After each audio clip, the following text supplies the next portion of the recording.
आत्मानंद के रसिक साथियों को जय जिनेन्द्र नमस्कार। आप सभी के साथ समय सार का रस पीने के लिए फिर से उपस्थित हो गए हैं हम। और आज आज क्या करेंगे? आज के इस नए पायदान में हम ये समझेंगे कि जो हमने पीछे अनुभव की बात की थी ना, और अनुभव रस की वर्षा में हम भीगे थे। तो अनुभव रस जब हमें आता है, उससे पहले कुछ जानकारी भी जरूरी है, कुछ समझ भी जरूरी है। क्या समझना है? कि ये जो संसार है जिसमें हम रहते हैं, ये संसार कैसे बना, इसका स्वरूप क्या है। देखिए, अलग अलग व्यक्ति, अलग अलग धर्म और दर्शन इस सृष्टि के बारे में अपनी अपनी मान्यताएं बताते हैं। विज्ञान अलग बताते हैं, वैज्ञानिक अलग बताते हैं। और कोई कोई तो कहते हैं एक विस्फोट हुआ, कोई कहते हैं एक पिंड था, एक गोला था, और उसमें से वो गोला फटा और सारे ये सूर्य, चांद, तारे, पृथ्वी, ये अमुक अमुक ग्रह और ये सब बन गए। अरे भाई, ये सब तो बन गए, फिर मनुष्य, पशु, पक्षी, जीव जंतु कहाँ से आ गए? क्या ये संसार हमेशा से ऐसा ही था, या कुछ बाद में बना? ये सब जिज्ञासाएं अगर मन में शंका बनकर उफलती रहे, उबलती रहें, तो फिर अनुभव रस में मजा नहीं आएगा ना। तो उससे पहले कुछ जरूरी जरूरी बातें समझ लेते हैं। देखिए, सबसे वैज्ञानिक बात जो मैं आपको बताने जा रही हूँ, ऐसे नहीं, पक्षपात से नहीं कि भाई मैं जैन धर्म को फॉलो करती हूँ तो मैं जैन धर्म वाली बात कह रही हूँ, ऐसा नहीं। बहुत धर्म और अध्ययन और दर्शनों को खंगाला है मैंने, यानी समझा है, और उसके बाद निष्पक्ष और सत्य जो बात है, जैसा मेरी आत्मा को महसूस हुआ, वो मैं आपको बता रही हूँ अपना समझ के। तो इस संसार में शाश्वत पदार्थ हैं कुछ, उनको द्रव्य कहते हैं। द्रव्य तो वो मूल द्रव्य जो है ना, वो 5 अष्टिकाएं और एक काल, ये 6 द्रव्य हैं मूल। तो इन 6 द्रव्यों को, इन शाश्वत द्रव्यों को इस लोक का कारणभूत बताया जाता है। तो हम समझेंगे वो 6 द्रव्य कौन से हैं, उनकी क्या क्या विशेषताएं हैं एक एक की, आज हम वो जानेंगे। तो ये 6 द्रव्य कौन से हैं भाई? सबसे पहला तो है जीव, दूसरा है अजीव। जीव तो समझते हो ना, जिसमें चेतना होती है। हाँ, और भी लक्षण होते हैं जीव के, वो बताऊंगी मैं आपको अभी। और अजीव जिसमें चेतना नहीं होती, जैसे जड़ पदार्थ जितने भी हैं सारे संसार में, वो अजीव हैं। तो जीव हो गया, अजीव हो गया। सारा खेल इन दोनों का ही है, जीव का और अजीव का। जीव द्रव्य और अजीव द्रव्य, जिसे पुद्गल भी कहते हैं। पुद्गल, पुद और गल, है ना, मिलना और बिछोड़ना, पुद्गल। तो जीव द्रव्य और पुद्गल द्रव्य, उसे अजीव द्रव्य भी कहेंगे।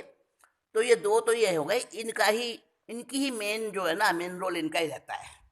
और बाकी के 4 हैं धर्म द्रव्य, अधर्म द्रव्य, आकाश द्रव्य और काल। काल को द्रव्य नहीं, जल्दी से नहीं कहूंगी, काल द्रव्य है भी और नहीं भी है एक अपेक्षा से। और अष्टिकाय तो है ही नहीं काल। अब ये अष्टिकाय क्या आ गया, चलो इसके बारे में फिर बात करेंगे। अभी हम पहले जीव द्रव्य को समझते हैं। 6 द्रव्य जो है ना, वो हमारे अनुभव के लिए कारण बनते हैं। ठीक है, तो पहले हम जीव द्रव्य को समझते हैं। दोहा छंद में कवि और बनारसी दास ने जीव की ऐसी परिभाषा दी है जीव द्रव्य की: चेतनवंत अनंत गुण, पर जय शक्ति अनंत, अलख अखंडित सर्वगत,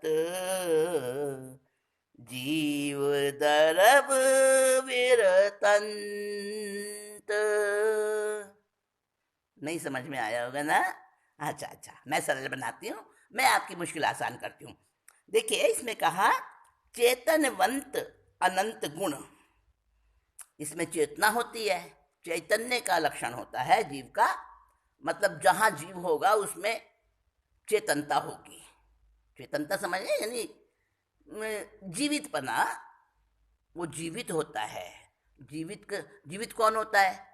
जो चलता फिरता खाता, बढ़ता, संतान उत्पत्ति करता, बहुत सारे लक्षण है जीवित होने के। तो चेतनावंत होता है, सबसे पहला तो इसका ये गुण है जीव का कि इसमें चेतना होती है। चेतनवंत, अनंत गुण। और जीव जीव कितने हैं संसार में? जीव द्रव्य, ये अनंत पर्याय हैं। इसकी पर्याय का मतलब फॉर्म्स, फॉर्म्स अलग अलग, एक एक एक एक। तो वनस्पति भी तो जीव है ना, बढ़ता है ना वनस्पति। हाँ, वही तो हमको अनाज खाना पीना, फल फ्रूट सब वनस्पति से तो आते हैं, बढ़ता है, वो भी चेतना है, जीव है वो भी। तो अनंत गुण का मतलब है इसकी अनंत पर्याय हैं। किसकी किसकी?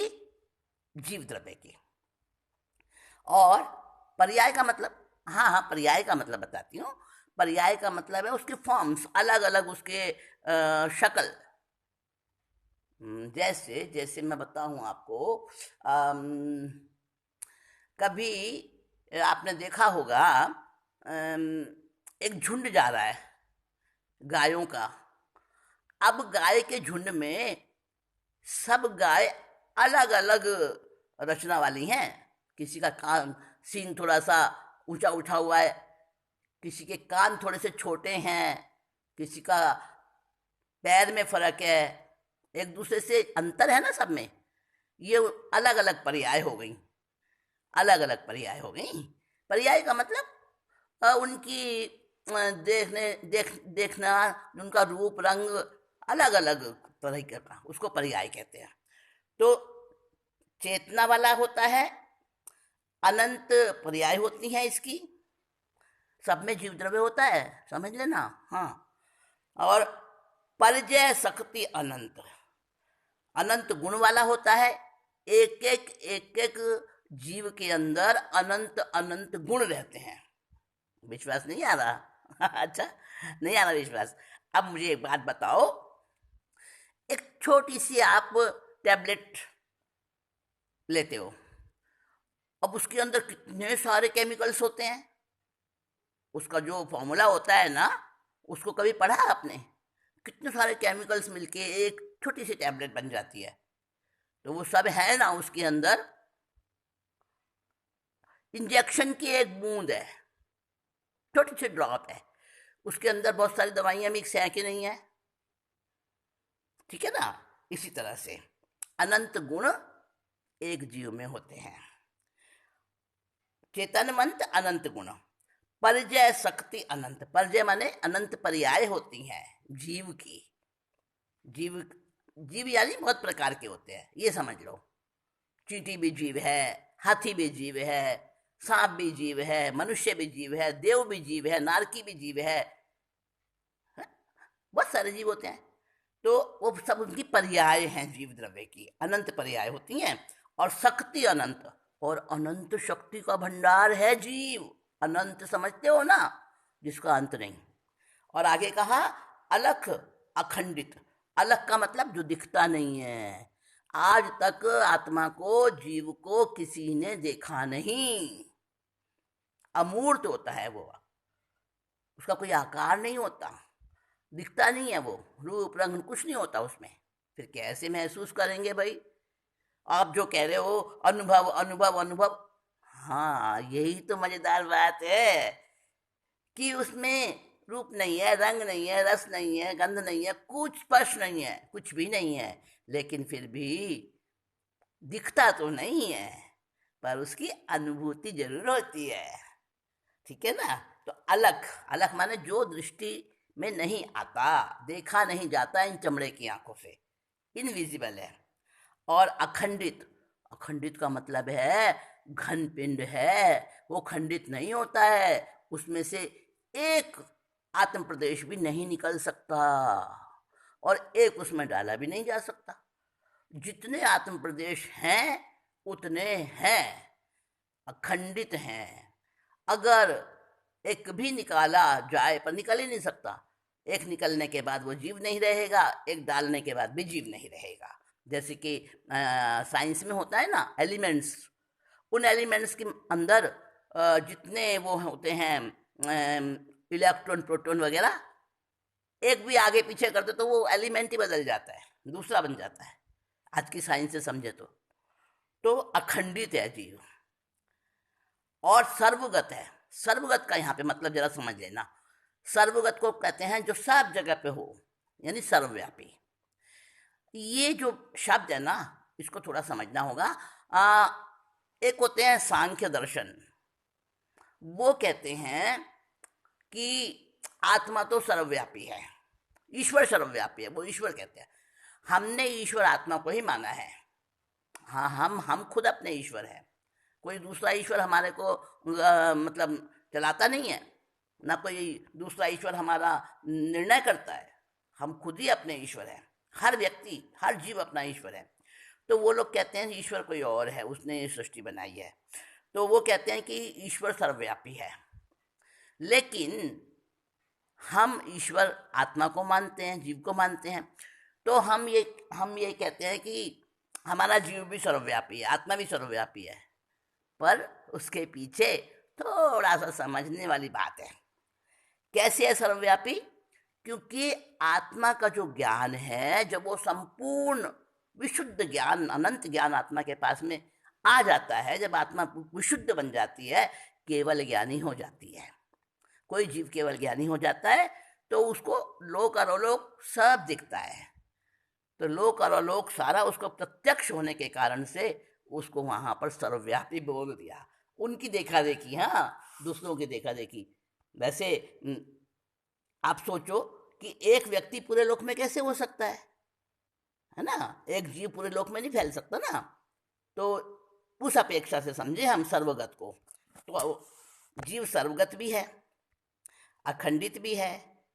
और क्या है जीव?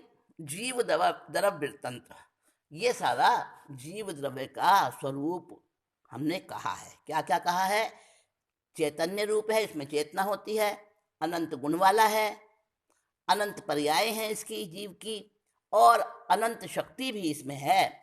और ये अमूर्तिक है। अमूर्तिक माने जिसका रूप नहीं, रंग नहीं, रस नहीं, स्पर्श नहीं जिसके अंदर, और ये दिखता नहीं है, अमूर्तिक है, अखंडित है, खंडित नहीं होता है, और एक अपेक्षा से सर्वव्यापी भी है, ज्ञान की अपेक्षा से।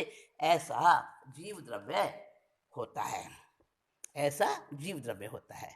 अब सोच के रखना कि जीव द्रव्य में कौन कौन है। आपके आसपास जो भी वस्तुएं दिखाई देती हैं ना, उनको देख के सोचना कि ये जीव है कि ये अजीव है, इसमें क्या लक्षण दिख रहा है। जरा दो चार चीजों के नाम तो लो। देखो, जहां आप बैठे हो, चेयर पे बैठे हो या बेड पर बैठे हो या सोफे पर बैठे हो, वो सोफा चेतन है कि अचेतन है, जीव है कि अजीव है? समझ गए ना? हाँ, वो अजीव है। अभी अजीव का भी लक्षण बताऊंगी आपको, नेक्स्ट टाइम हम बात करेंगे। आज इतना ही कहकर विषय को विराम दे रही हूँ, अगली बार बहुत जल्दी आती हूँ। आत्मानंद के रसिक साथियों को जय।